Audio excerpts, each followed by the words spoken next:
Greetings, fellow armchair Imagineers. It's me, Tiki. And it's me, also Tiki. Also Tiki. As you can see, there are definitely two Tikis here. Um, no, it's me, PerGron, not Joe Rody, and I am joined by Dash Haber. And tonight we're going to be discussing Project. Is it six? Project Six, I think. Yeah, I think it's Project Um, 6. of so I believe so. Project Six of The Sorcerer's Apprentice.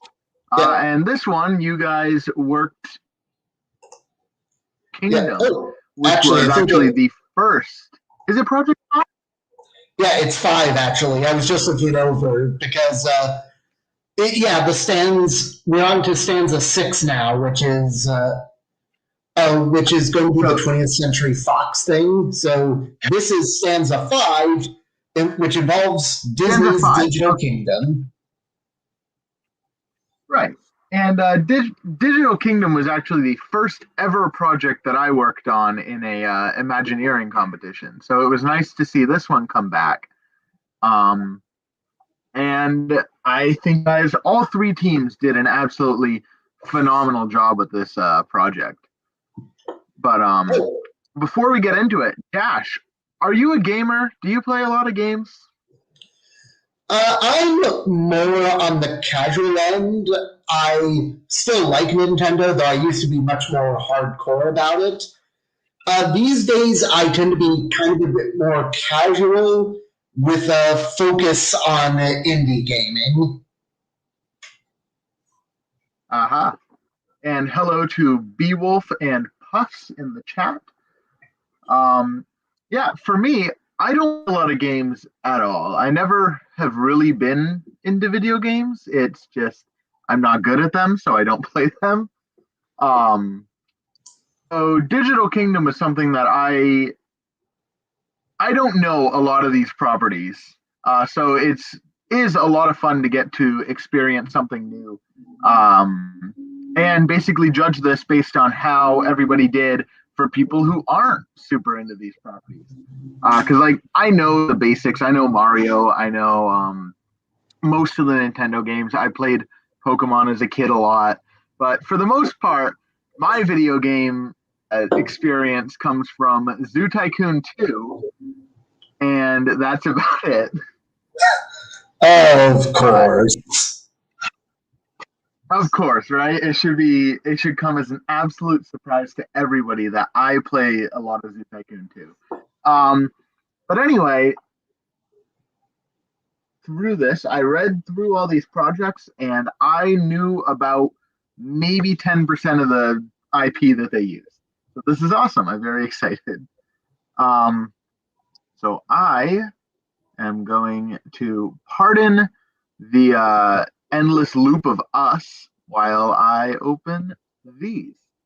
So we're going to start with Team Mind, which I believe is the team you on, correct?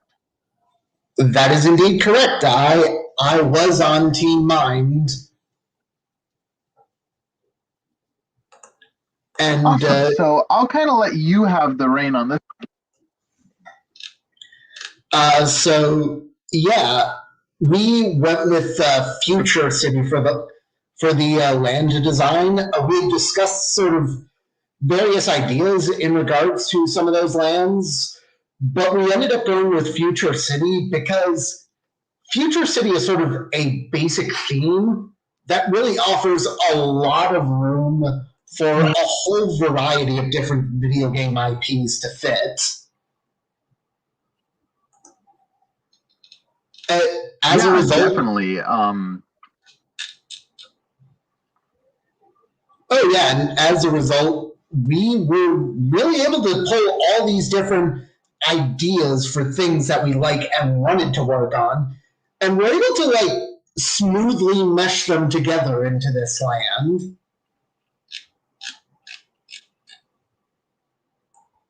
Yeah, this project, what you guys were able to do with some of these IP, um, was really, really neat.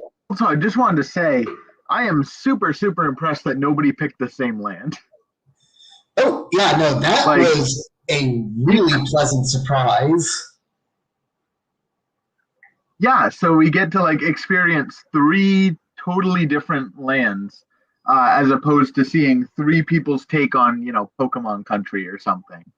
Um, and nobody did Kingdom Hearts, which is hilarious because you guys were 100% touting that you definitely weren't doing Kingdom Hearts. I thought that was a really good bit. Um, Oh, yeah, no, I'm glad you guys we, were able to keep going up. yeah, we had fun with that bit, but yeah, we were just going at all cylinders with this project.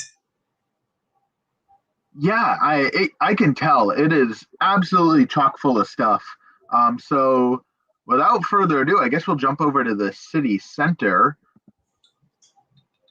Yep, let's start off there, sort of this big, like, sort of showcase spot for Future City. Yep, cool. I'm running a little bit laggy because I am hosting the call as well. So pardon that. I don't know where. Oh, there we go. Cool. So city center is so yeah, going with the idea of like a futuristic city is something that's really cool because that is something that is super prevalent in video games. Like I know I don't play a lot of video games, but I know a lot of video games take like the futuristic city kind of idea, like concept, and run with it. And I think you guys really, really capitalized on it. The tower was a neat little weenie for the land. Um, but I guess we'll jump right into the rides, unless you have anything to say about the land, like the tower itself.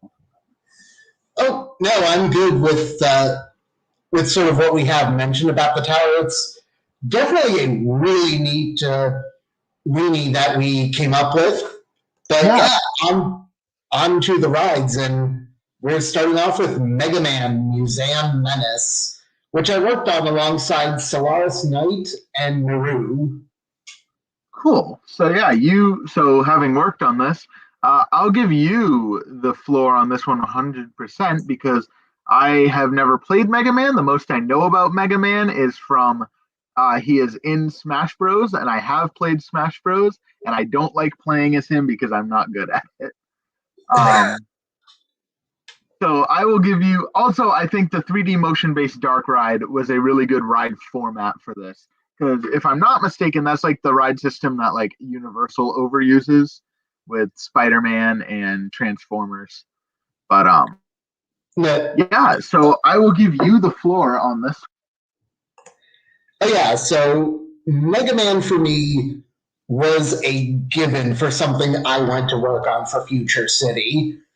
Because the whole setup involving robots is such a classic like sci-fi thing, and Mega Man is such a classic video game franchise. When working with Solaris Knight and Naru, I really wanted to lean into sort of the classic like main series of Mega Man games, and the 3D motion-based Dark Ride for the sort of superhero nature of Mega Man. It's a solid fit of a ride system. Uh, when I was first developing the idea, the main given that I had right away was just the initial setup of a museum with robots, and Dr. Wily arrives to ruin the day, so Mega Man has to save the day.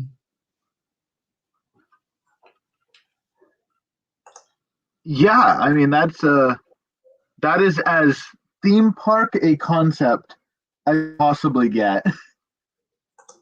Um, this is, I mean, I think maybe my biggest gripe with it is how many characters you guys featured in it.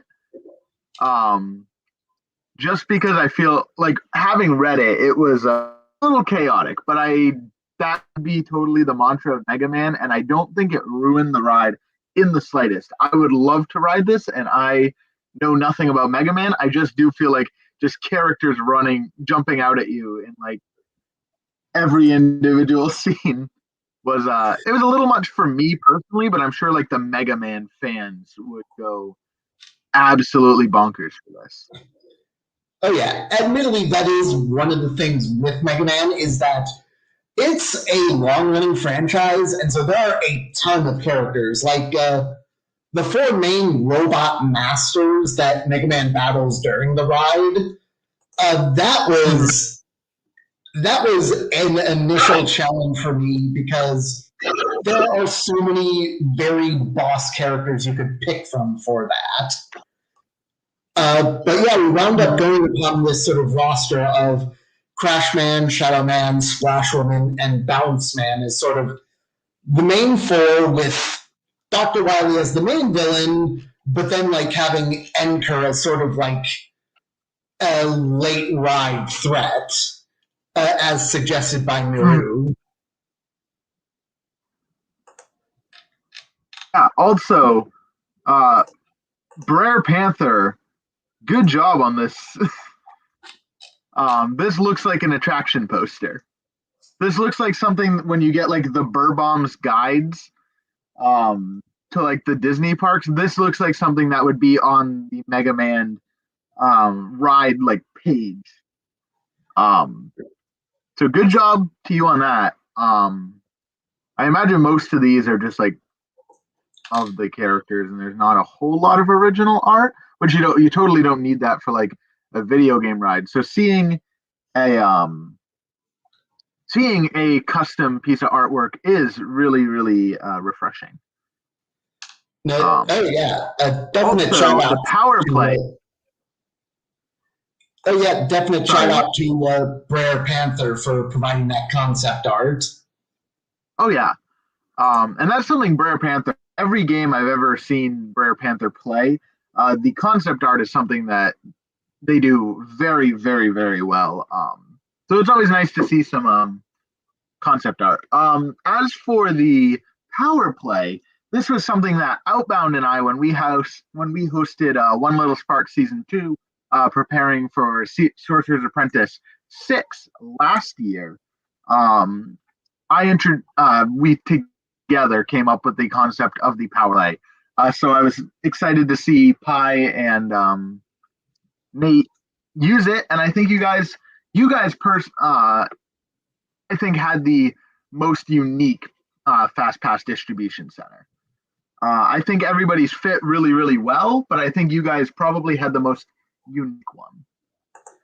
No, yeah, I'm giving definite credit to Solaris Knight for that one. They had suggested the Okay. idea of a fast pass distribution center based around this character Eddie, who basically turns up in the Mega Man games on occasion to help provide Mega Man with power ups. Aha. So that's cool. I am learning so much. Yeah, and so it's a natural fit of an idea to have Eddie there to help provide guests with their fast passes. Yeah, no, that's now that I know that, that makes more sense, and I think it's even more creative and fitting. Um, but yeah, I mean, the detail in this ride, the fact that there are tons of images spliced between, overall, it was just this was something that I really appreciated. And again, as someone who's not Mega Man, not very knowledgeable at all about Mega Man, I think you guys were able to get my attention for sure, and make me want to ride a ride based on something I have little to no idea about, which certainly can be an issue when we like, especially working as a team, when you propose ideas that other people don't really know about or get behind. Um, which I think is probably my biggest worry with this is that people have different games that they play, and then some don't like other games. So when you have like this and you have to pick games that some people might not know. And obviously, Mega Man's a pretty popular franchise, so not so much this one. But that's definitely a topic or a challenge. So, how did you guys navigate that? Did you guys have any issues with IP choice, or are you guys pretty much all in agreement? Like, yeah, we'll do this and we'll split it up based on what we know. The fact that we could design Future City around the idea of us being able to pick things that we really like did help. Like at one point, we were thinking about digital frontiers, and we were initially thinking of the concept of focusing it around a particular game or two, but that would have led to the challenge of trying to like agree on what game to showcase. Right. Yeah. So, Strider, a stunt spectacular.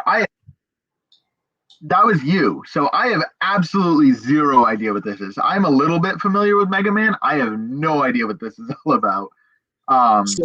So take it away. So yeah, this is one that occurred to me by virtue of the Strider video games, which there have been a few Strider games. They're made by Capcom, and essentially the core premise of the Strider is that Strider Hiryu is basically a future ninja taking on the forces of Grandmaster Miao, who's almost like this sort of fusion of wizard and scientist who's basically conquered the world. Like, it's a real sort of basic setup, but it's also a concept that honestly is a pretty easy sell, in my opinion, to most people if you just present future ninja fighting bad guys and robots. Yeah, that's definitely a really nice concept for sure. And so how did you come up with the idea specifically? Because that probably is something that I would have thought of for sure. Like not even with this property, but like a stunt show in general would probably not have been on my radar for a video game park. How did that come up? Well, I had actually threw out that idea because we were trying to come up with sort of something to fill in a gap that we had in one spot of our planning. I threw out like the idea of a stunt show for Strider because one of the core things of Strider that has always kind of stood out to me is the animation of Strider Hiryu's jumps and flips. Like he does these very sort of acrobatic flipping leaps. And he also has like some climbing abilities, which paired up with his martial arts skills, it just seemed like a solid fit for a stunt show to me. Like the visual of Strider Hiryu jumping around, battling enemies. So is it like so this picture kind of gives me like Mortal Kombat kind of vibes? Is it like that kind of game, or is it's actually a platforming series. It started out in as an arcade title back in the 80s, where it was just like a standard side-scrolling game. There was actually a reboot game made back in 2014. I'd recommend giving it a try. It keeps the side-scrolling element, but shifts it to more of like an open world, almost sort of Metroid style exploration element.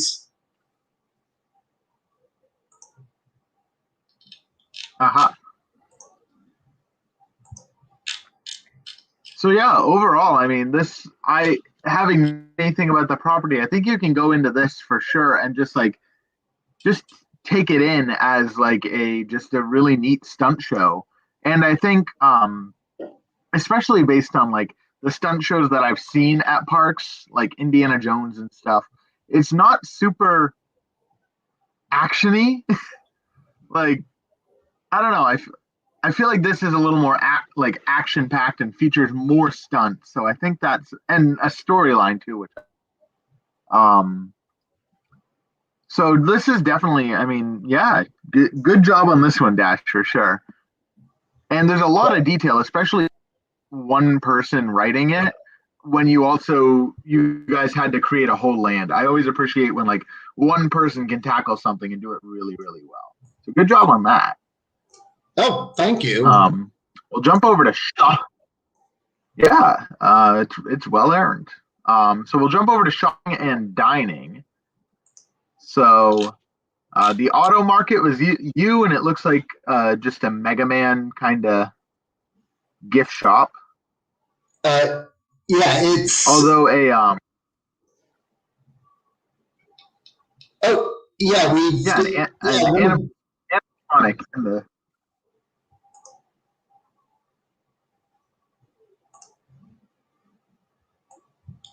Yeah, that was oh man, communication sometimes over video chat. Yep. But so yeah. All right, I will give.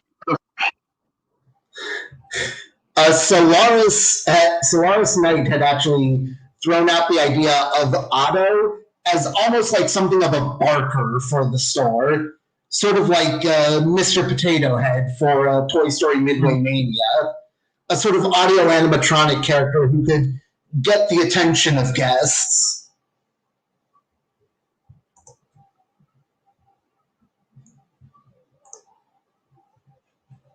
Aha. And then we have Shibuya Gear. I'm sorry, I'm so bad at pronunciation. No, it is Shibuya Gear, which in this case was inspired by Jet Set Radio. Aha, I see that. Don't know what that is. Yeah, it's definitely more of a cult classic hit from Sega. Basically, futuristic game where you are punks on rollerblades, spray painting graffiti, and basically going against the law. Aha, sounds like my normal Tuesday night. But yeah, Imagineer Brandon has been totally nailing it with the.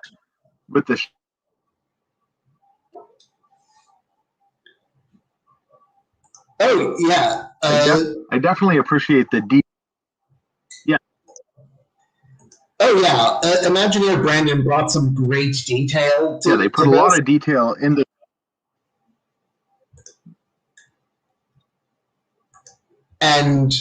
But we'll move on to. And I was not expecting as well. Sorry, you're cut out a little bit. Oh yeah, reception was sounding a little funky there for a moment. But yeah, no, Shibuya Gear was also cool. Yeah, I got you back. All right, so now on to dining.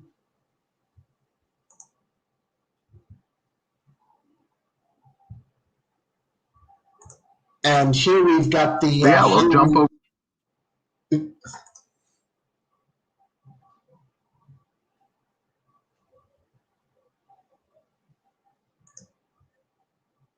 All right, so yeah, now we've got the Hungry Hanar.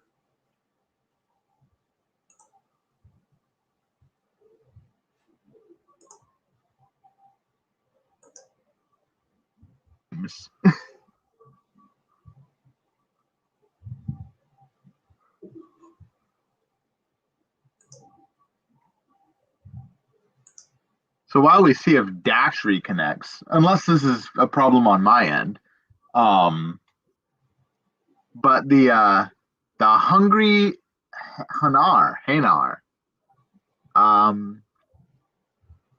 so it looks like it is from Mass Effect, and I also don't know anything about that. I am the worst person to be doing a podcast about video games with, because all I know about Mass Effect is that it exists. Uh, yep, it's one of the bigger modern franchises. And sorry about any communications and lag that's cropping up. Oh, Puff says it is not based on Mass Effect.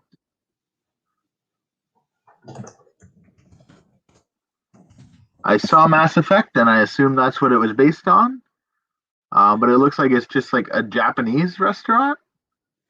Uh, I think the idea here is that the Hanar actually is a species from Mass Effect.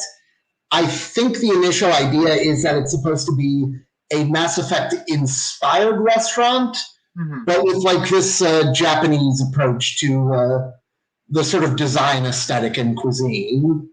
Okay. All right. That makes more sense.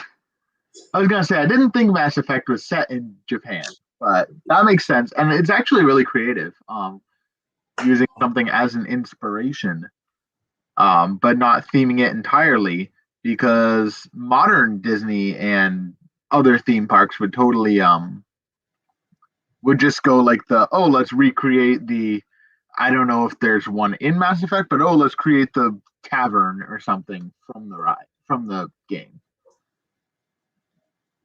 Oh, But yeah. we'll go into the industrial district next. Unless you have a sector. No, I'm good for moving on to the industrial district. Cool. So here we go. We have, so this is more of a, industrial kind of area. And I have played Jedi Fallen Order, and that is a scrapyard. So I'm familiar with the aesthetic. But Doom Hell on Earth, Joker's Wild and Solaris Night. I don't know Doom, but I know it's popular, and I know Disney probably wouldn't include the title or the word hell in a title of one of their rides.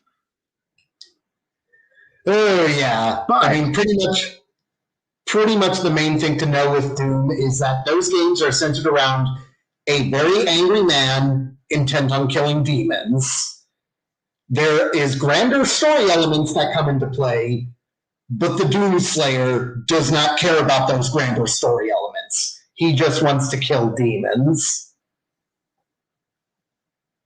So that sounds like my Wednesday night. But yeah, again, not knowing anything about Doom, besides like I know who Doom Guy is, and I know people wanted him in Smash Bros. But a launch coaster based on this is really, really neat. I think a launch coaster is a really good idea, especially themed to something that, is it a horror game? Is it like, I know it's, is it graphic? There's something like some sort of like controversy with Doom. It's not horror, but it is very, very violent and bloody. Okay, all right. But yeah, Launch Coaster was an interesting choice to see them go with for it. Oh yeah, for sure. And really, there's, I mean, like we had last week, there's not so much to say about a roller coaster. Yeah, but they definitely ran with the sort of aesthetic of Doom well.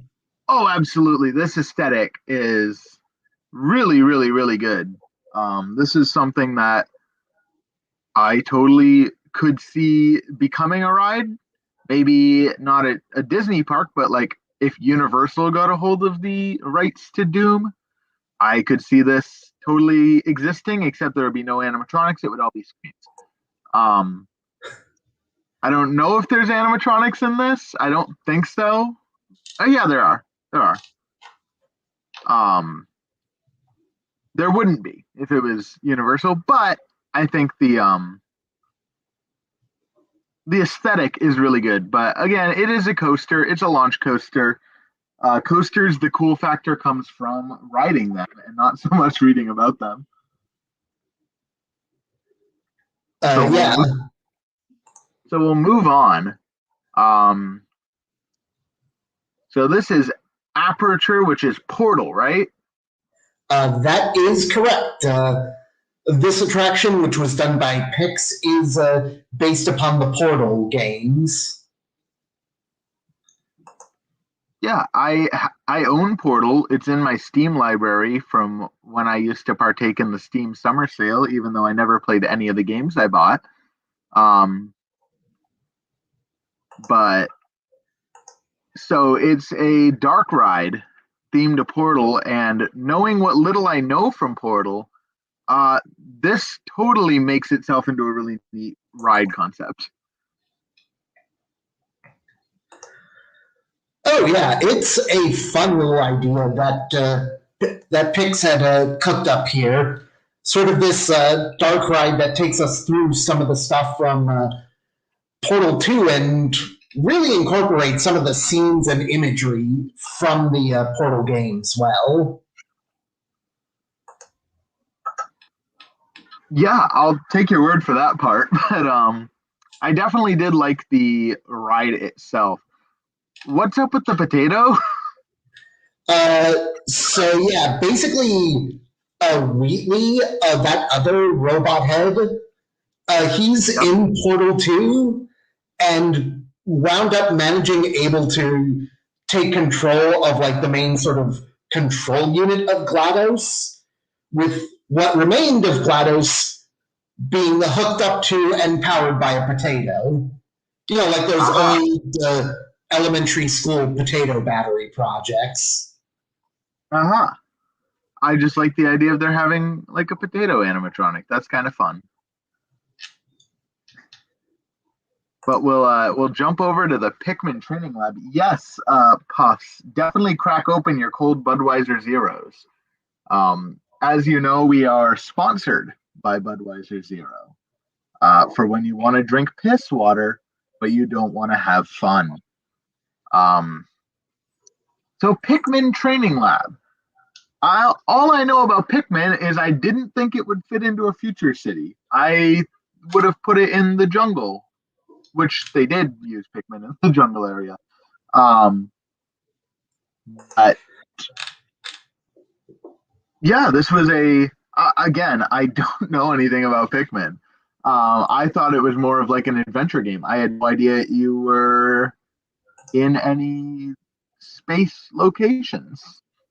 No, uh, it is the Pikmin games are kind of adventure, but I'd almost describe them better as like real time strategy because the games themselves are basically about you going around commanding like the little Pikmin creatures to take care of tasks like maybe building a bridge over some water or going to grab a strawberry to take it back to your ship.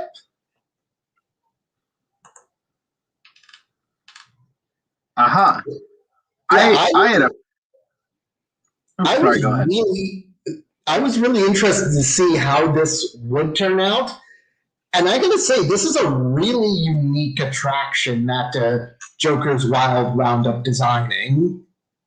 Oh yeah, absolutely. I mean, we know Joker's has the je ne sais quoi, as they say, to create these amazing things. He's been around for a very long time.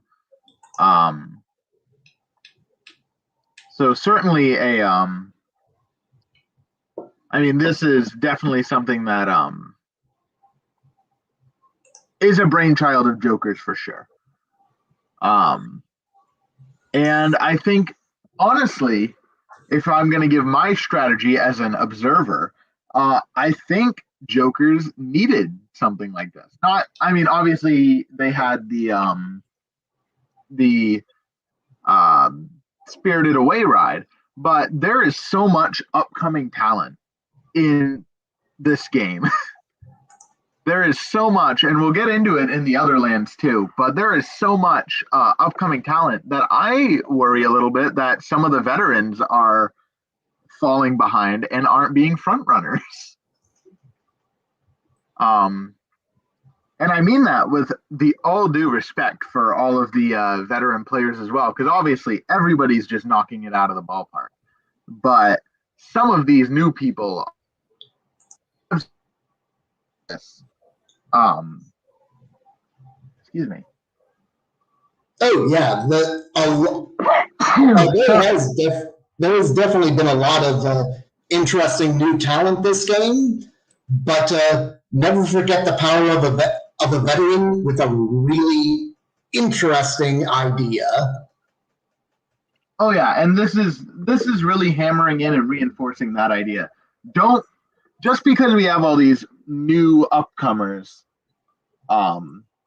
don't underestimate the veterans. They are veterans for a reason. But this was a really neat ride. But let's jump over to the next one. Yep. And this is yeah, can you pronounce that, please?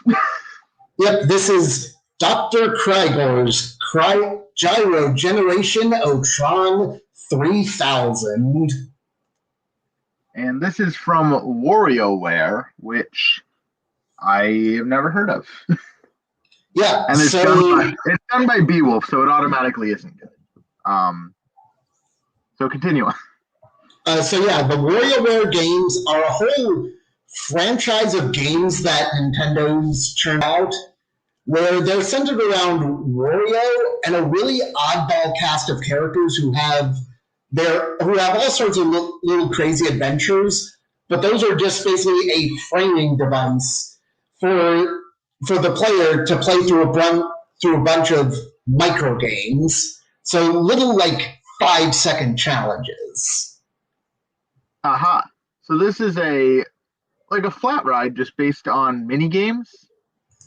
Yeah, well, in this case, more so based around a specific character from the WarioWare games, Dr. Krygor, who's kind of like this kooky scientist who makes machines that don't always work. Honestly, the WarioWare games have a lot of an aesthetic to them where you don't even necessarily have to make a ride based around the whole microgame element. There's just so much personality and variety that you can easily pluck out a character from those games, and you could probably make a ride or some sort of theme park attraction that would sort of fit with them. Interesting. Yeah, I've never even heard of WarioWare, so. Yeah, they're definitely a nutty series of games, and actually, you mentioned that you played Smash Brothers earlier. Wario in the recent Smash Brothers games is really based more around his WarioWare appearances. Aha. I was wondering where does he get that outfit? I've never heard. Oh yeah, pretty much in the WarioWare games, he has the biker outfit and all the stuff the garlic, the motorcycle. That's all the WarioWare version of Wario. Aha. All right, let's shopping. Oh my! Evil Tiki. I am Evil Tiki, fools. I have been possessed. Not Evil Tiki. I have been possessed by the soul of Hipster Donald. No. Hipster Donald back from the grave. The worst Donald of them. Okay, maybe one of the worst Donalds of them all. So, what characters are you guys talking about? Right now we're talking about shopping, which in and of it. So yeah, we have. In and of itself, I think shopping is a. Yeah, the shopping definitely has some. Some Oh neat stuff. yeah. Sorry. All right, guys. I'm sorry. I'm going with a bit, and it's not landing. No worries. Okay. It, but yeah, the interplanetary treasures and aperture gifts feel like gift shops that are themed to the properties that they're based on. So good job. We're gonna do the classic more Pooh talk and just, but a Yeah, smoothie and sounds delicious. yeah, it's very fitting idea. Pick a smoothie stand inspired by Pikmin. Solid idea.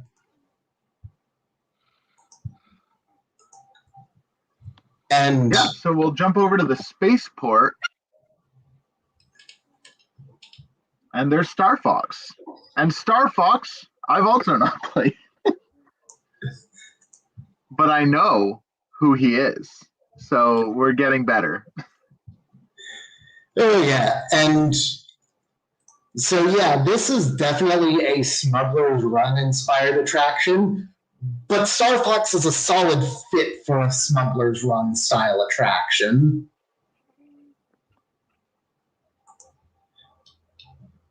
Yeah, based on what little I know about Star Fox, this is kind of what I would end up going with, I think, would be like a pilot your own ship simulator, which I think is totally something that in a video game inspired park, especially where I think the interactive aspect of it, I like that a lot of these these rides are interactive, at least in some form.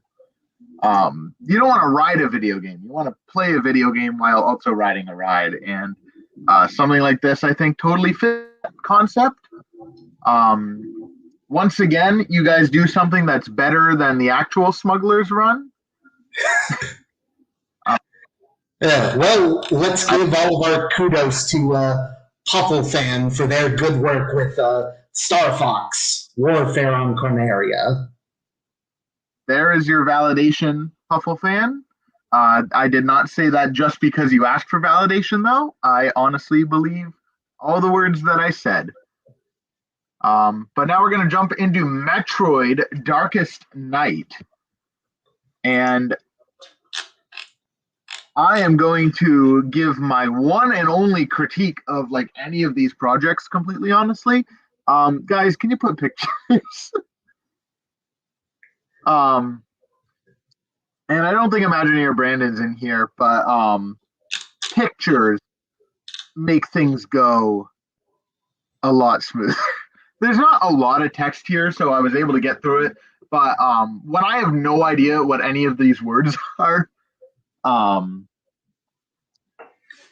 the text has me a little confused, and I don't think I was able to enjoy it as much as I would have had there been like pictures and reference images that I could base all this on. Yeah, adding in pictures really does a lot to help give a more commanding visual for the folks who might not know. Like, to bring back an old favorite, you want something that can help to get the attention of Joe Normal from Topeka, Kansas. Yep, exactly. So yeah, copy pasted from the PM. That makes sense. And again, it didn't hurt the ride. I got what it was going for, and I do think it's a good ride. I have no idea what any of it's saying. And I tried to start looking things up, but I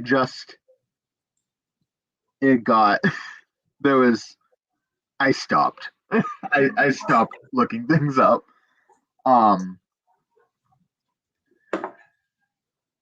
But yeah.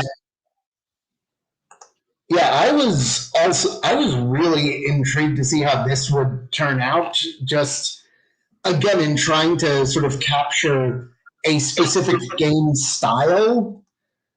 And I gotta say, I like this approach that Imagineer Brandon of sort of a walkthrough show, kind of like Poseidon's Fury.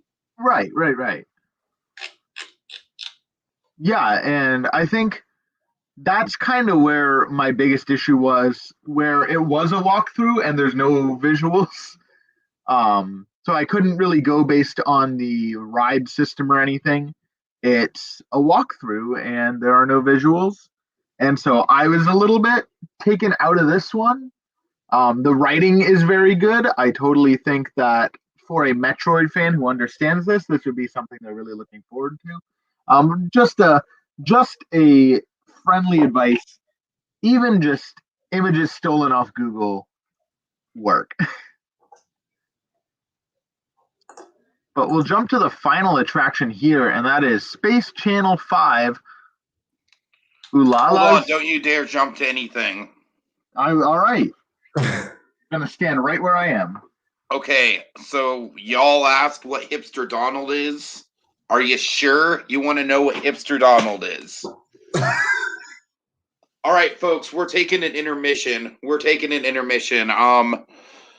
I am going to pull up a little video, and yeah, you're all gonna cringe. You know what? I promised that we were going to get into some cringy parts of my past in terms of, building up to the 1,000 subscriber special. And we're going to do that right now. So the more subscribers we get, the more cringy material from my past I'm going to unearth and just make fun of with y'all on more Pooh Talk. So here we go. We're going to type in Hipster Donald's Chronological Quest into YouTube, y'all. This is where you can find this video. Just type in Hipster Donald's Chronological Quest. It'll come right up if you want to watch along. But PerGron, if you wouldn't mind stopping your screen share. Yep. All right.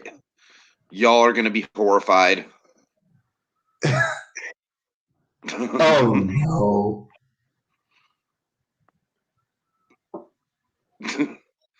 Okay. Share screen. Evil Tiki, man. I told you Evil Tiki was coming out. Okay. Oh, boy.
Oh, God. All right. I get it.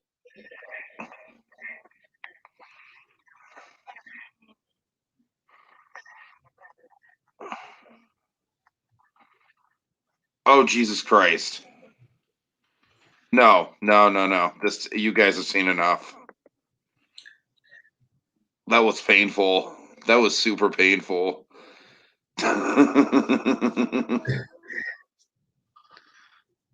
Okay, I'm sorry, guys.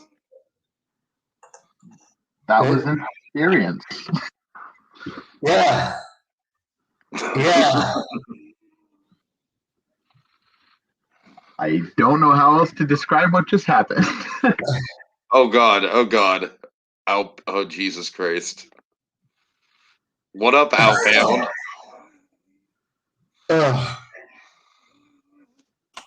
Hello. Tiki, What what up? was that? I had to join.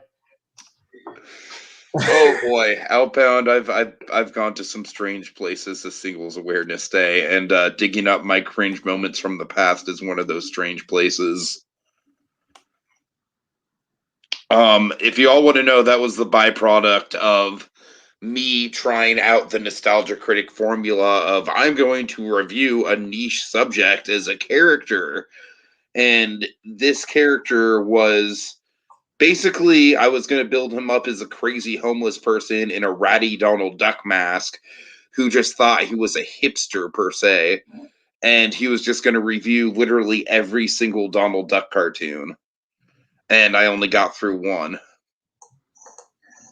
I'll be honest, Mr. Plinkett is really funny, so it might have been funny, actually. No, it wasn't. Trust me. Yeah, it sounds interesting in concept, but... No, it was yeah. it was awful. Yeah. Oh, God. Thank we you were for so good.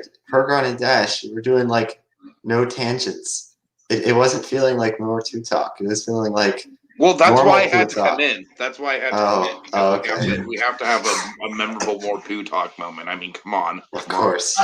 I'm glad you did, because now I don't have to chug a bottle of wine based on No, my own. honestly, I was kind of like listening to it, and I was like, all right, you know what? These guys, they're doing an admirable job of recapping the project, and that's all well and good. But More Pooh Talk is a brand. More Pooh Talk at this point is it's kind of taken on a life of its own. So that's why I just need to come in and add a little evil tiki spice to the evening. Well, I'm glad you did, because now I don't have to drink as much. Yeah. Also, can I just say that I just got done watching the Nicolas Cage beats up Chuck E. Cheese animatronics movie? Did you now? It was wonderful. It was absolutely glorious. I loved it. All right. Yeah, I imagine Nicolas Cage beating up animatronics is probably about as great as it sounds. He doesn't have a single line of dialogue in the whole movie. Oh, that's even better. It's amazing. Oh man. Okay, guys. We need to get back to the projects. I'm just gonna duck out and leave y'all to it. All right. Well, thank you for saving my liver. I appreciate it. Yeah, I just want to put a meme into the universe. I know that Hipster Donald is easy fodder, and I know we have a lot of people who don't know who Hipster Donald is. So I just wanted to bring awareness to his existence, so that when I reference Hipster Donald, or when I intend to maybe bring him back someday, you will know. You will know. Just you will know. All right. Alrighty there. Cool. Well, That was interesting. it certainly was. Yeah, that's one way to say it. Anyway, we're nearly finished up on Team Mind. We've got, we were just about to discuss Ulala's swinging report. Yes, we Yeah, were. I wasn't gonna stay for this, but do you think I could just stay and continue this podcast now that I'm already on it? I only joined because of Tiki, but The more the No, merrier. Outbound, you can never stay. You're banished. Of course. I forbid you. of course. I have a feeling he's just gonna show up randomly now for the rest of the. It's going to be like the shark in Jaws. Just when you start to get comfortable, he's going to pop up. Yes. Yeah. But so yeah, Ulala's swinging report. A pretty fun little flat ride. I don't think of Disney as having much in the way of like tilt-a-whirl style stuff. No, I can't think of any real examples of a Disney tilt-a-whirl. So yeah, that's definitely a neat choice and works well for the sort of dancing setup of Space Channel 5, which, for those unfamiliar, is basically like a rhythm game where the main character is a reporter fighting aliens through the power of dance. Aha. So I am the one that you referenced that has no idea what this is about. Surprise, surprise. But yeah, so Beowulf did this one. So he says the Space Channel 5 ride came from my initial idea to make the Wario ride based around dancing, but the Dr. Krigor idea was better, so my mind went to another dance-themed sci-fi. The fact that there are multiple dance-themed sci-fi games is wild. But I am disappointed, and I'll be 100% honest with you, Beowulf. You guys, you could have gone with the Connect Star Wars dancing sequence. I would have really liked to be spinning around to the song "I'm Han Solo." But this is good too, I guess. But let's jump over to shopping and dining. Yep, which shopping brings us Galaxy Gifts, which the squirrel had worked on. So it's automatically the best. Of course. Right. A little bit of Mario representation. And then That's dining. cool. And dining, this was you Outbound, so Yeah, I was like, let's do Among Us. And everyone was like, no, it doesn't make any sense. And then I was just like, I'm going to find a way to fit it in. And I think I did. I tried to make it a unique way to do it, honestly. Because I just wanted, honestly, I haven't played all the games that some of the other members on my team did. But I played Among Us, so got to find a way. Yes, and it's...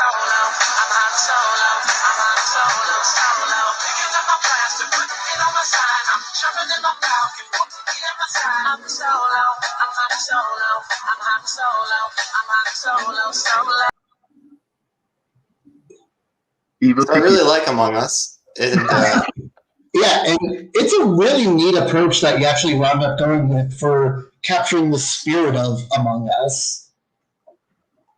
Yeah, I mean, personally, I think this would be like a top tier dining experience. I've never played Among Us either. I'm just really showing just how much I don't know about video games. But I mean, it's okay. You are Joe Road, right? I am, and I'm too busy designing the new queue for Expedition Everest 2 Electric Boogaloo. There you go. I don't really have time to play the new hip games, you know?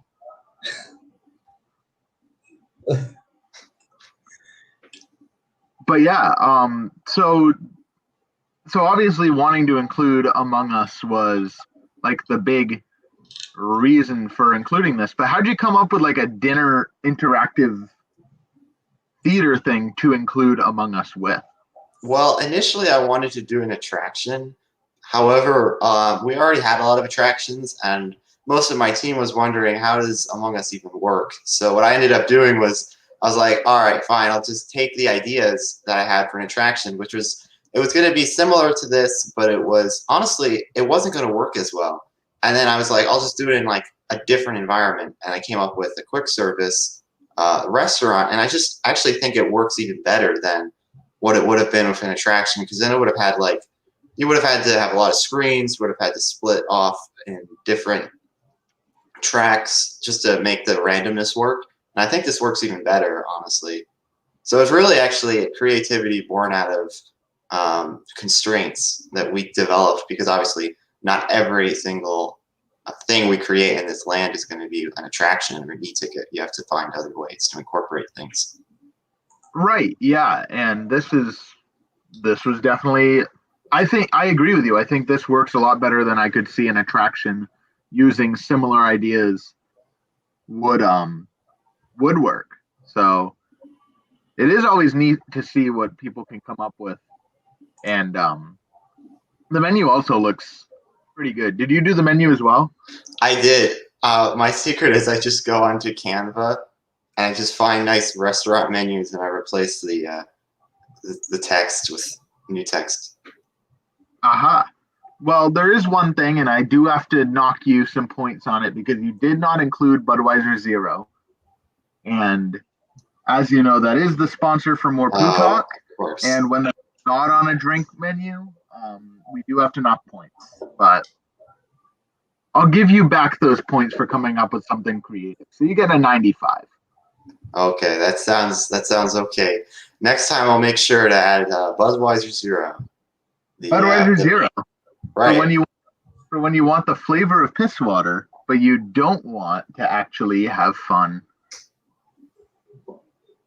But yeah, so that's Future City. So having two people on Team Mind, based on last week where you guys were, Team Mind was you guys were the weakest project, I think most people would agree, and you guys as well. Coming up, you guys really had a comeback story here. What changed? Is it like was the teamwork just better this time? Were there more solid ideas? Because honestly, and I know Team Mind didn't win, but of the three projects, this was probably my favorite of the three. I feel like besides just the fact that we also had more time, I feel like the very setup of Future City really did allow all of us to come to the table with things and ideas that really inspired us, whether it be how much I wanted to design a Mega Man attraction, and working with Solaris Knight and Miru, we were able to develop Mega Man Museum Menace, or looking at Outbound's work here with the Skeld Cafe and their desire to make Among Us have a presence in the park. Yeah, I agree. I think it was another perfect storm opportunity for us. Exactly. I think there's something to be said for certain topics just work better. And that has to do a lot with what you brainstorm and what you come up with. And Disney Quest, I think, was a great idea from last round, but it didn't work too well with our group because it was a very open concept with a lot to get done in a limited time. Yet at the same time, it was very constrained in that there's only so much you can do with that limited space and only a certain amount of rides that come up with Disney Quest. Whereas this was just sci-fi and video games, and just take those two concepts, and then everyone can just run wild. Yeah, that makes sense to me. But yeah. So unless you guys have anything else to say about your project, we can move on to Team Power because we are running long, but I do get through everything. Oh yeah! Wow, yeah, we are already over an hour here. Yeah, let's definitely give a good spotlight now for the next teams. And yeah, Team Power really bringing something special out with Digital Frontiers, in my opinion. Oh yeah. This is, so while personally I think I preferred the other one, like if I was to go to any of the three, that would have been the one that I'd choose to go to. There is no denying that this one you guys deserve to win. Yeah, Digital Frontiers, it is incredible, all of their commitment to that core theming of retro, arcadey, digital design work. Like, they saw the Digital Frontiers name and ran with the digital element of it. Yeah. When I just clicked onto this because they posted first and I wanted to see what the other teams had done, and then it's just Digital Frontiers, this GIF or GIF if you want, and then this just the 80s retro sun background. I was like, oh no, we're gonna have some competition here. This is a really great designed website too, and it's just so much of it. It feels so well rounded. This land with I don't know. I feel like I really love our project, but the one thing I will say is there wasn't many like smaller moments, and it didn't feel as like connected. It's sort of like everyone just broke up into groups, which was great. But this also, it kind of feels like the whole team was working together on one set idea that they really quickly came together on, which is this 80s beginning of video games. Yeah, I think it works really well. Yeah, and to make it fully indoors and do the 2.5D that's been capitalized on by Mickey and Minnie's Runaway Railway, and to do that for the whole land, that's something super unique. And I'm sorry, I misspoke. This was not the winning project. I am very sorry, guys. But the fact that you guys made your own music and the trash cans that totally appeased Pie. Yeah, or Selling also to your audience. the inland advertisements. Yeah. Like this is such a good project, guys. Well, As somebody who's a big fan of just the old arcade scene, this just really grabbed a special place in my heart. oh yeah. So Pac-Man, the fact that it wasn't a maze, and I know this was brought up in somebody's reviews, is totally unique. Because I think most people would have just done a Pac-Man maze. And I know Pac-Man, so we've hit one. We've done one IP so far that I am familiar with. Yeah, I think that's another thing about this. It feels, possibly just because of the age, it feels like everyone would know this, which is something that isn't as much related to each project as it is just the digital kingdoms concept, where you're running into some realism issues sometimes with, well, this is a great game and we all know about it, but would this family from Kansas that just comes in and doesn't know anything about video games, I feel like this land would really just catch their eye and they would know all about this. Yeah, this is definitely a land like I knew the most from. But yeah, a Pac-Man trackless. Yeah, it's trackless. I was gonna say the wheels just threw me off. I'm like, I thought it was trackless. It is. But the like a trackless dark ride themed to Pac-Man is really, really creative. So props to whoever made this. Also, this is for the power play. This is probably the least unique of the fast pass distribution machines, but it makes absolute sense. Oh, yeah, it is. Yeah, the idea of an arcade machine being of an arcade cabinet being the fast pass distribution, solid matchup. And you gotta always love the concept art. Just like, and it might be a simple Photoshop, but just seeing the Pac-Man fast pass, it's great. Yeah. It just shows dedication and those tiny things that you don't really notice at first glance, but when you're reviewing it, you start noticing and it starts adding up all these different, from the music to the fast pass. It's just amazing. Yeah, so Atari Quest. So Atari is what my dad always talks about as the video game that he grew up on. So I know a little bit because I used to play his real old Atari that he had in the basement until I dropped it down the stairs one time and it broke. But I think combining because none of these games would have made an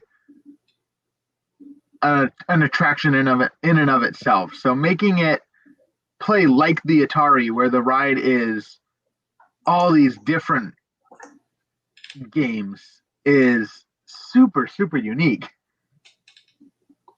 Yeah, I really like this idea because, as you say, by itself, Missile Command. Maybe it'll work as like a simple ride, but as a headliner, it wouldn't make that much sense.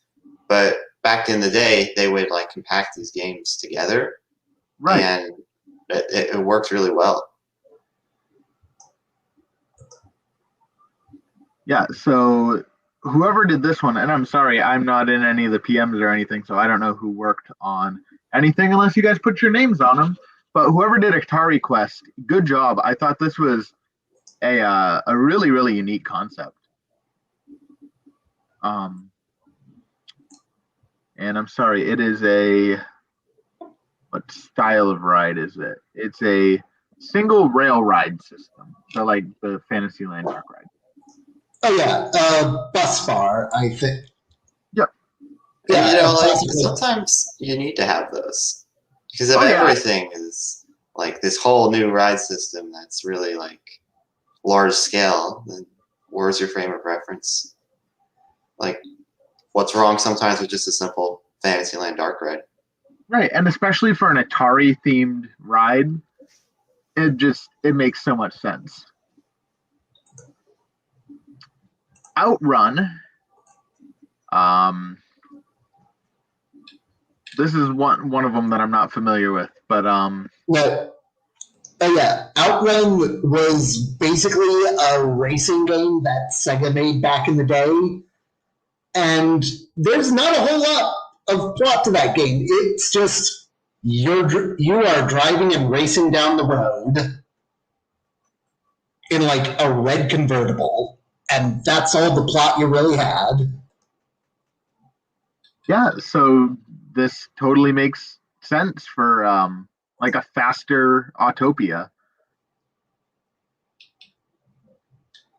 But sorry, there's not too much to say about that one. Just like the plot that you described, it's a simple ride that I think would be a crowd pleaser and probably a crowd eater too. Oh yeah, and that's also another thing you can definitely say with the Digital Frontiers is that a lot of these are very simple concepts that you can easily get guests into. Yeah.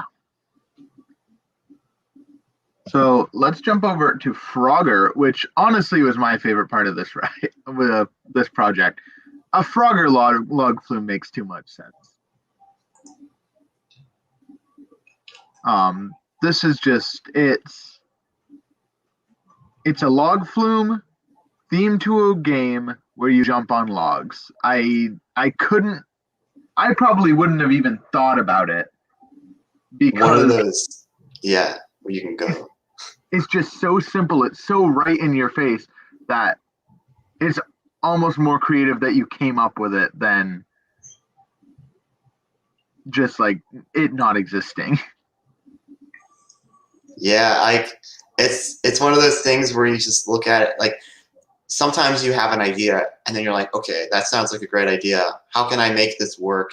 This is something that you get and it's just like in your mind and you're like, that has to happen. Like if that were brought up at a video game park discussion, like everyone would immediately say, yes, we have to do this. It's just so simple but so effective. Yeah. Flynn's Arcade. Okay, can I say something? I feel like Flynn's Arcade shows up so much. It's not a bad thing, but I feel like it just keeps showing up in these Imagineering projects. And I'm starting getting like it's become like a running joke in my own mind. When it's like, oh, when's Flynn's Arcade gonna show up? Challenge: put Flynn's Arcade in every single project you do somehow.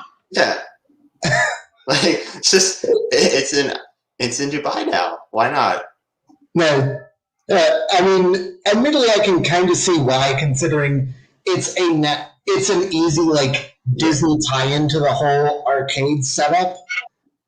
Though they could have also potentially gone with like maybe there was another thing that you could have gone with for the arcade theme. Like you could have gone with the arcade in Wreck-It Ralph. Oh yeah. It's not even remotely criticism. Honestly, Oh, no. It works just fine as Right. Flynn's Arcade. I'm not saying we got to get rid of Flynn's Arcade everywhere. I just find it humorous how it keeps finding a way to show up. Because it's like, if you do Tron, Flynn's Arcade shows up. If you do the 80s, Flynn's Arcade shows up. If I'm not mistaken, it's in San Francisco, right? Because I've seen like San Francisco projects, it's like Flynn's Arcade. It's there. Yeah. It just keeps showing up. It's just, I don't know. Yeah, Armchair Imagineer bingo. Flynn's Arcade's the free spot. Yeah. But yeah, just a nice little arcade. It's got 3 versions of Donkey Kong. What more can you ask for? But we'll jump over to Centipede, which is another flat ride, a Caterpillar flat ride, themed to the Centipede game. So again, it's just such a simple concept that works so well. And it might not be the attraction that everyone leaves the digital frontiers, like talking about like, oh, the Centipede ride, but it's so essential to have attractions like this, simple flat rides that tie into the games relating to this land. It's a great fit. Right. Yeah. And then we go to the one that I had, I think, the most criticism about, and it's mainly because of capacity. Laser tag's fun. Laser tag is amazing. Laser tag would make a great Disney attraction. I feel like it shouldn't be just a part of the park's roster, though. I feel like it would fit better. And I think Pi said this as well in his reviews. It feels like something that would be more in a dining show or a shopping complex or something like that. Not that it's bad. Again, it's just the capacity worries me a little bit. Or maybe even upcharge. I'm not sure. I do like laser tag, and I do think it fits. It's just the realism, right? That might be a bit not so like fitting, but I do think it's really well designed and detailed. Oh, absolutely.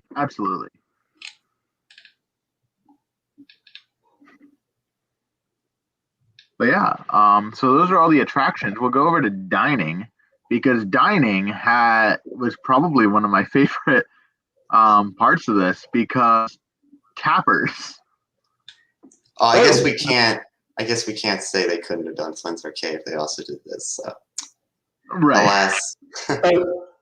But yeah, tappers, they're in a heartbeat. It's a perfect fit.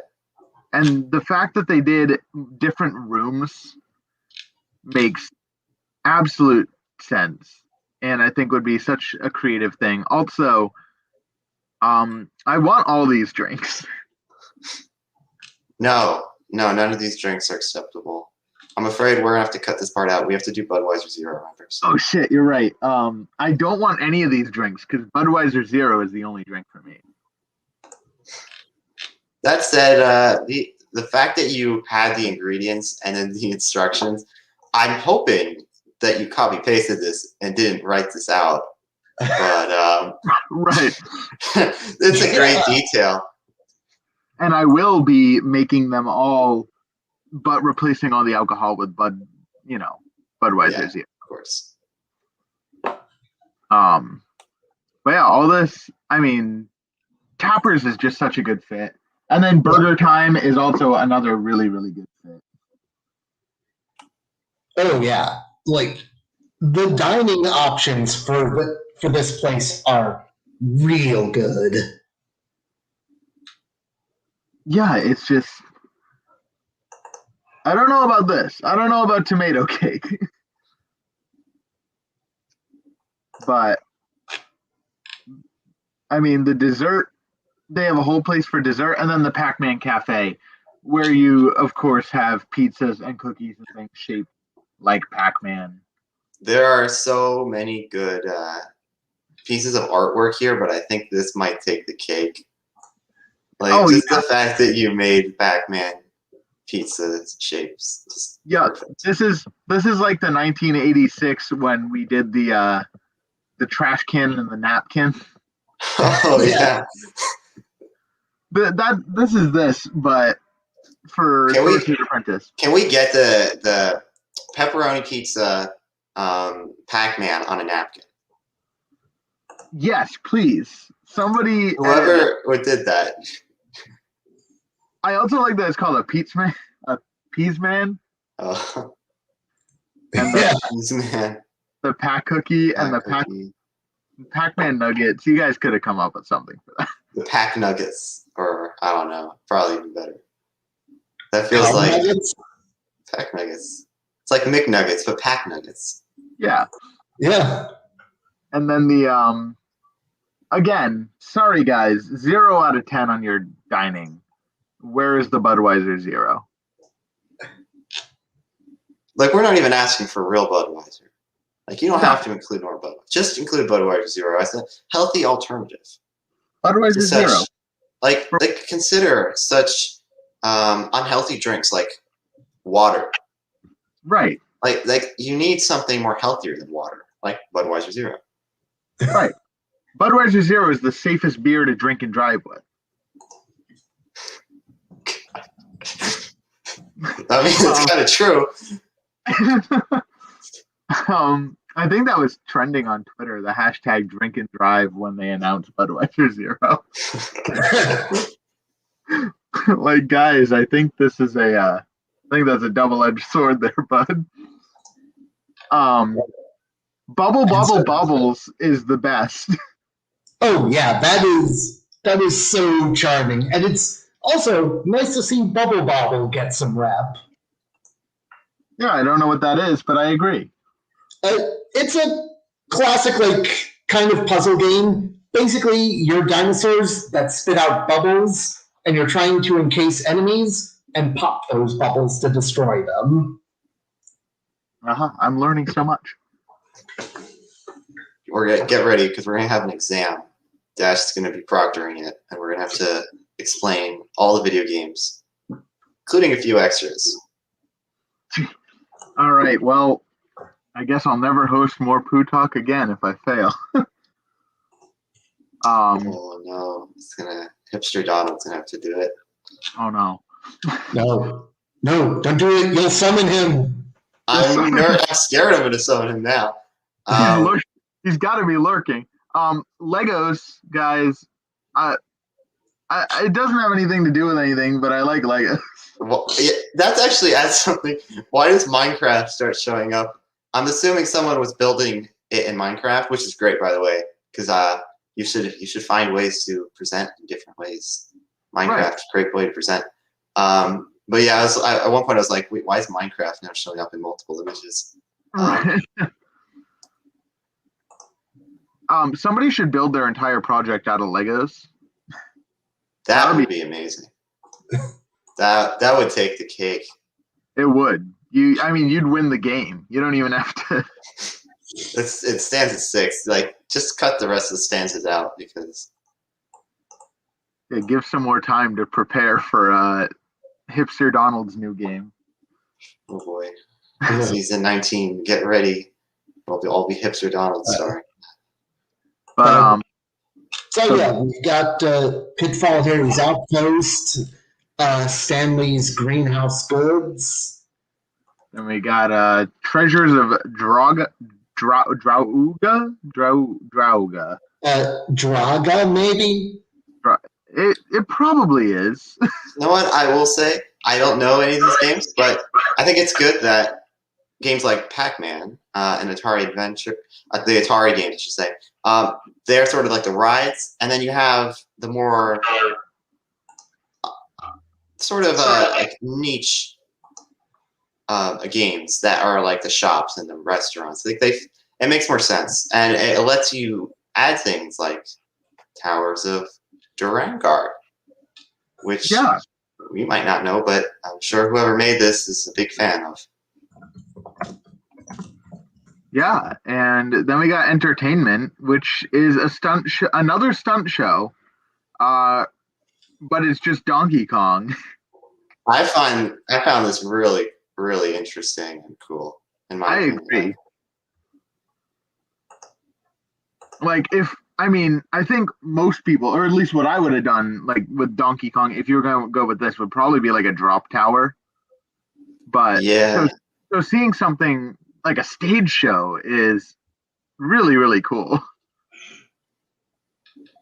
And then the way, like, is it? Oh no, I'm getting them confused with Tron. But I just saw that Tron has like the neon, and I was just thinking that would actually be a really good fit for Donkey Kong as well. Yeah. It gives you like that 80s retro game.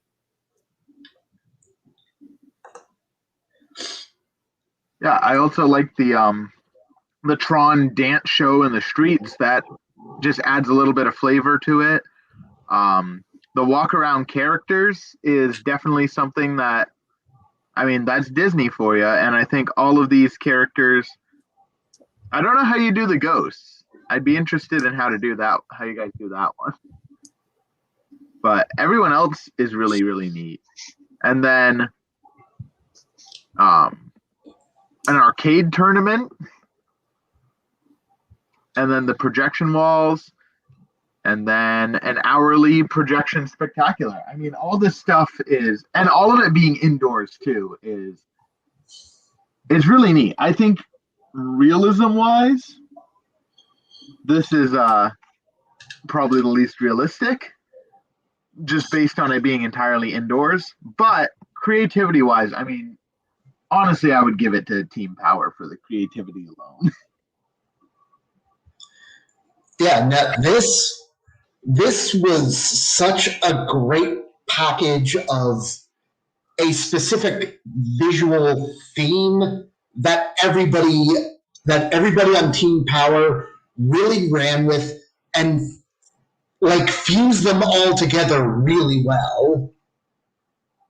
And then, like I said at the beginning, I think entertainment perhaps captures it the best. It all feels so tied together and immersive. I feel like once you enter this indoor, like you go through the doors, and then you're just in this 80s world, the digital frontier. It works very well. Yeah, no, this was a really good project. But let's move on to the last really good project, because all three of them were very good. I think this was the tightest competition we've seen so far, at least in my opinion. Yeah, I think easily any of the three projects could have come out in first. I really appreciated the custom maps, and I think this is another, like, out of the three, Team Mind, you guys went with the riskiest IPs, I think. Because this is all, it's mostly Nintendo stuff. And I think, and then we got Wix and how to navigate Wix.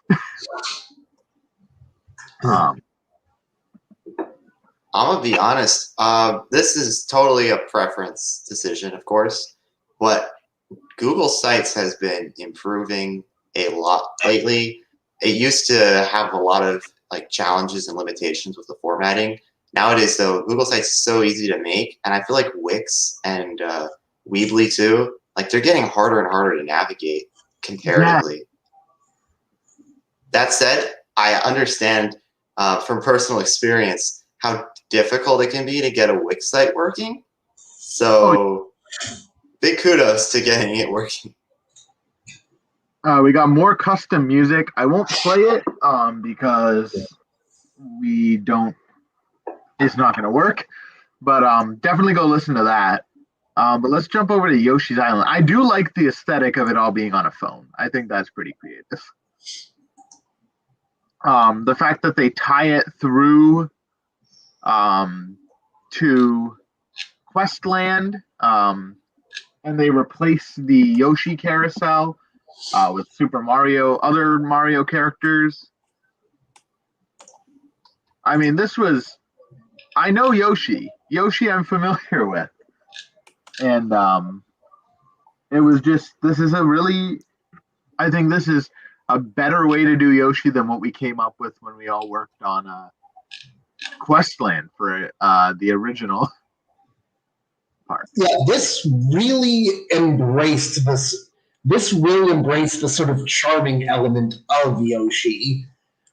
Like for example, with the Yoshi story attraction, the queue going with this sort of almost handmade arts and crafts style design aesthetic for the queue.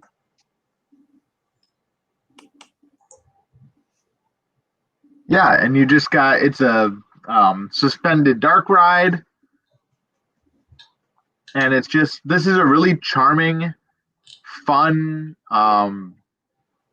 family friendly dark ride, and I really really appreciate that.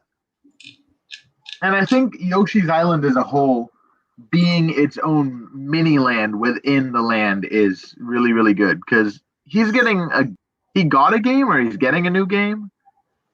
Yeah, Yoshi's been. Yeah, Yoshi has had like a solid series of games going. Which is funny because I only know Yoshi from playing him all the time in Mario Kart.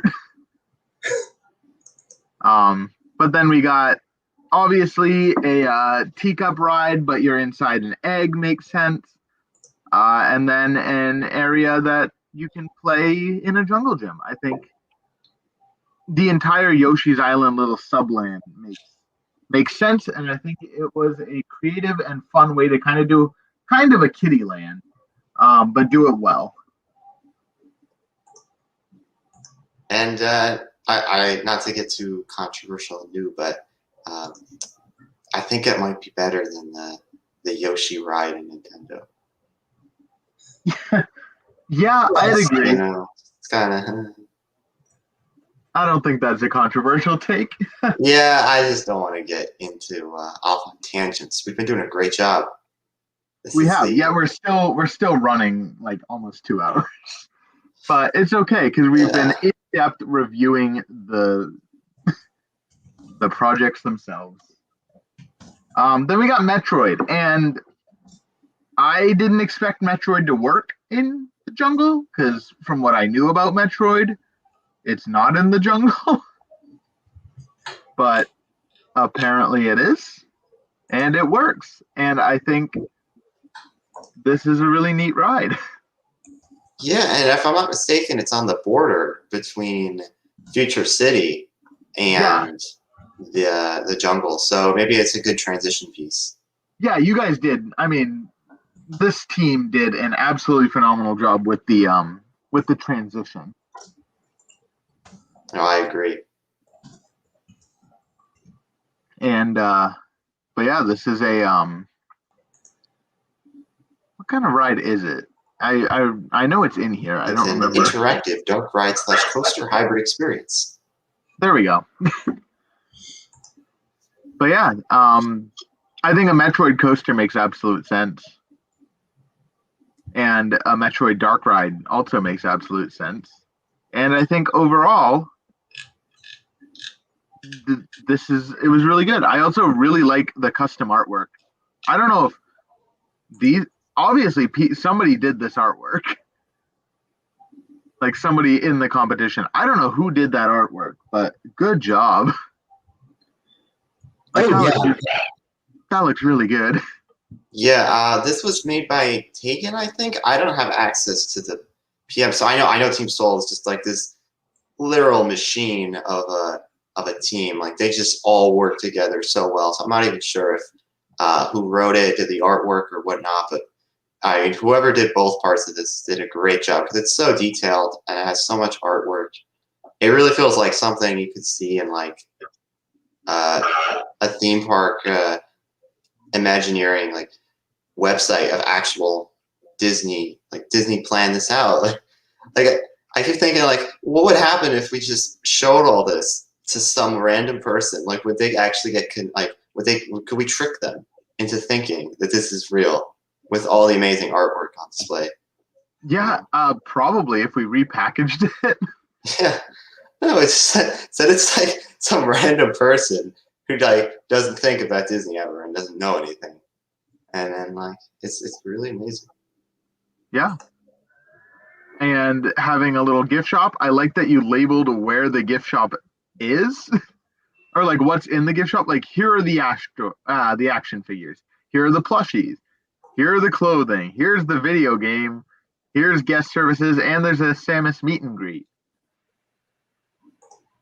But like going into the fact that you would design out the gift shops, like right, no, you that guys are just shows how much detail is being put in. yeah, and that's why this project won for sure is the level of detail, like designing a gift shop. Then there's Pikmin, and it's an adventure trail, and this is kind of what I expected from a Pikmin thing based on my very limited knowledge of Pikmin. I also have not played Pikmin, but I also just from seeing like gameplay of it, it lends itself well to a sort of puzzle game because, unless I'm mistaken, Dash, a lot of it is the Pikmin character solving a puzzle similar to how you would be going through an adventure course or going through solving this puzzle of a course. Oh yeah, like the games are all about commanding your Pikmin to take care of these little missions, and a lot of the time it's stuff like figuring out, okay, how do we get beyond this point? And right, so and yeah, sounds. And yeah, going with this sort of adventure trail is a neat approach to go with it, along with capturing a really nice approach for getting into some of the beautiful visuals of Pikmin.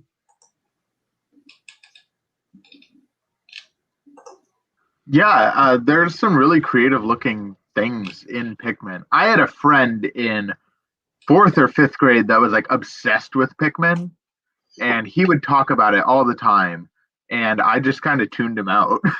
But I'm sure he would be geeking out about this.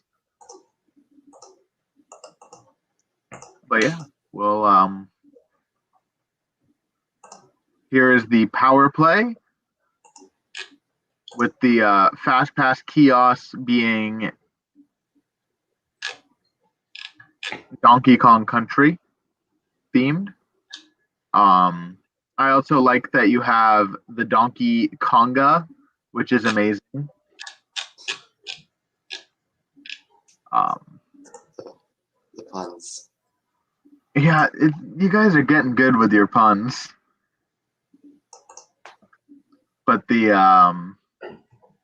Congo River Run, the Donkey Congo River Run. There we go. I mean, you did this all on paper. This was done on paper with a pencil. Yeah, like sketching out all of these drawings of like set pieces, like cue details, even the entire like ride layout was drawn on paper. Yeah, I'm gonna be real. Doug, watch your back. I don't know who did this, but they're coming for you. You said earlier in this podcast that Jokers was like an example of how, the veterans are kind of falling back a bit. They need things. They need to have some more projects under their belt and like kind of take a bit more charge. And I think this is a prime example of that.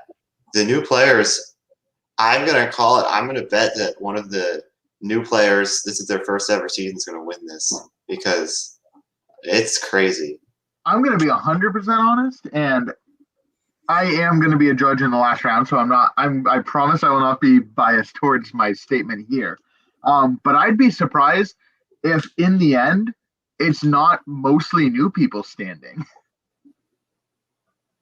Like, I'd be shocked if we don't see a final group that's mostly new people, maybe a couple veterans sprinkled in.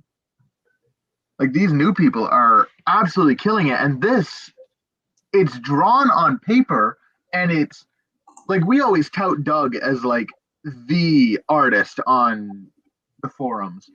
And obviously, there's a difference between pencil-drawn art and digitally rendered art. But I honestly think this is a little more impressive to be able to do it with pencil and paper, and I'm sure Doug can do it with pencil and paper too, but to see it done like that is with such detail is absolutely insane. Also, your handwriting is absolutely phenomenal. Whoever wrote this, I love your handwriting. And I'm jealous because mine's awful. But yeah, I mean, this ride, this was like the attraction that I went back to and reread a couple times, just because of how just phenomenal they really cranked this. Oh yeah, they did an absolutely fantastic job coming up with this idea, laying out the whole approach, and reading it. A River Rapids ride is such a really good fit for Donkey Kong. Right, because you hear it's like the mine train coaster, and I know that's what we're getting in Florida, but like the mine train coaster, the mine train coaster, the mine train coaster. That's all you hear from Donkey Kong, especially Donkey Kong Country. So seeing something just totally original is with the IP is really refreshing. Well, if we're being honest, like Kong lives in the jungle, and he throws barrels. Like it fits so well. Right. If anything, more I get that the whole coaster is supposed to be like the classic game, so that's a bit different. Right. But this fits the whole Donkey Kong Country so well.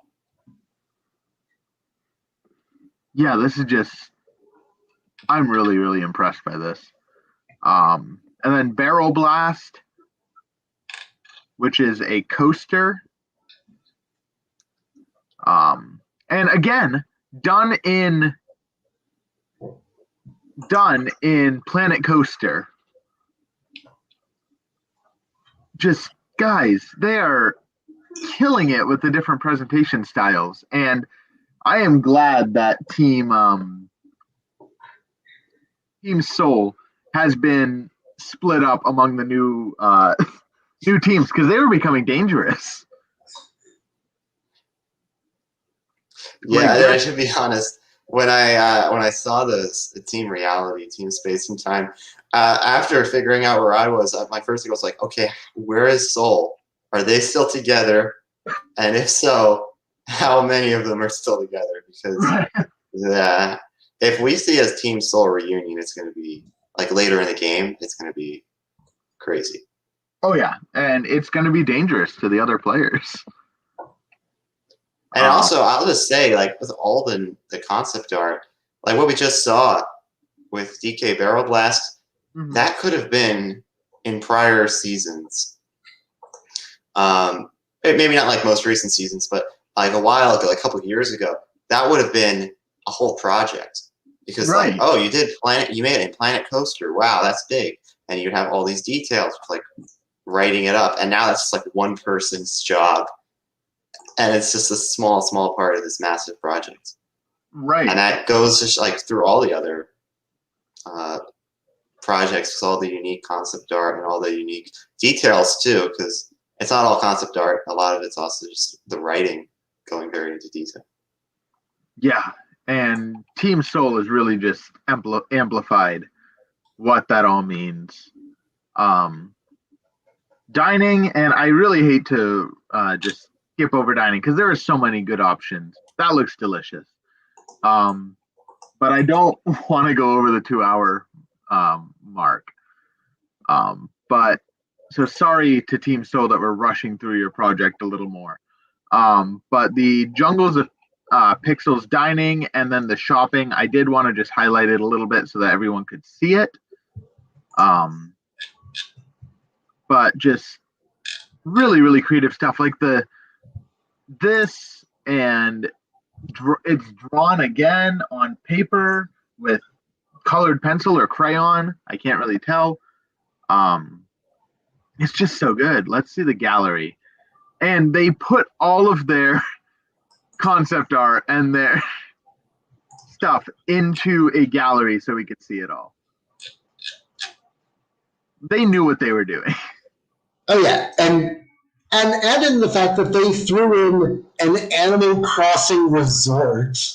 Yeah. we'll get to that. That's right next. Because Animal Crossing, that's one thing I've never known what to do with that.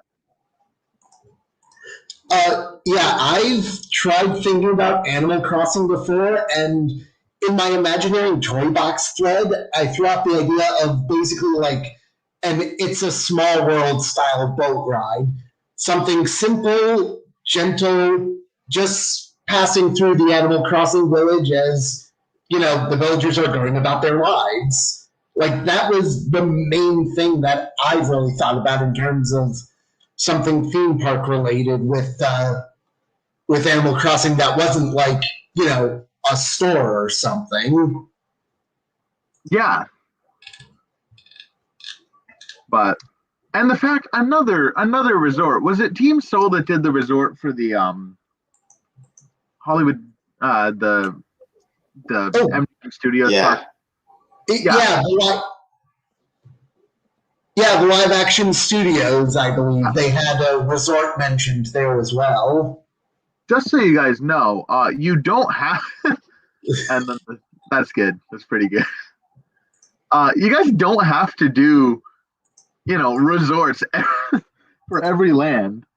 You don't have to give yourself all that extra work. And here's the team. This is the dream team. Remember these names, except this one. This one doesn't matter. No, I think space is pretty overrated, to be honest. Right. No, but remember all of these names, because I'm never playing another Imagineering game because of these. And also people on all the other teams too. There are definitely highlights as well. I just think this team as a whole has come together so well. And all of these people will go down in Imagineering history for sure. And stats, you guys didn't need to do it, but you did anyway. The absolute mad lads. But we appreciate you. And that's all 3 projects, and we have kept it under 2 hours. So we did it. And you know what I think we all deserve? I think we all deserve a Budweiser Zero. The beer that's not. But yeah, thank you everybody. I know Puffs, Beowulf, I am Error, who I'm not sure who you are. Error apparently. Space I know was here earlier. Ace I know was here earlier. So thank you guys all for joining us. Thank you. Yeah. I'm sorry for interrupting, but I was actually doing a little bit of math. So now that the teams have changed, I wanted to add up and determine which was the best team of the last 5 rounds. And of course, this isn't saying, oh no, like this, you guys aren't good if you're not on the winning team. Of course, this is all it's a team competition, it's an individual competition, and this is just all for fun. Most of this doesn't even matter till the end, when we're gonna you're all gonna like pitch your case later. For now, it's just about having fun. But I added up each of the scores. So if you got last place in a project, you would get 1 point. If you got second place, you got 2 points. And if you got first place, you got 3 points. And what I got was Team Power and Team Mind. You both tied at 9.5 points. The 0.5 was the result of the first round you tied.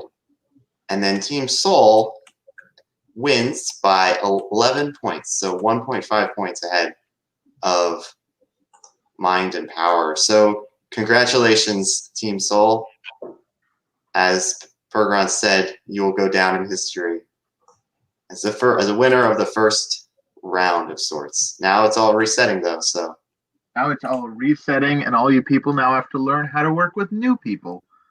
So I'm excited to see how that goes. That's part of the fun, new people. How are your projects going to come together? Exactly. But yeah, so thank you to everyone in the chat. Thank you, Dash and Outbound, for joining me here. And thank you, Evil Tiki, for lurking, and I'm still scared that you're here. I hope everybody enjoyed Hope everybody enjoyed doing our recap here of the projects. Everybody did a phenomenal job. You guys should all be very proud of yourself, and we are all looking forward to the future. Congratulations, everyone. You are now on new teams, and we're very excited to see what you guys can do now. And that's going to do it for Moo Pooh Talk. Thank you for joining Moo Pooh Talk, and everybody crack open a Budweiser Zero in celebration. We'll see you guys. Yay.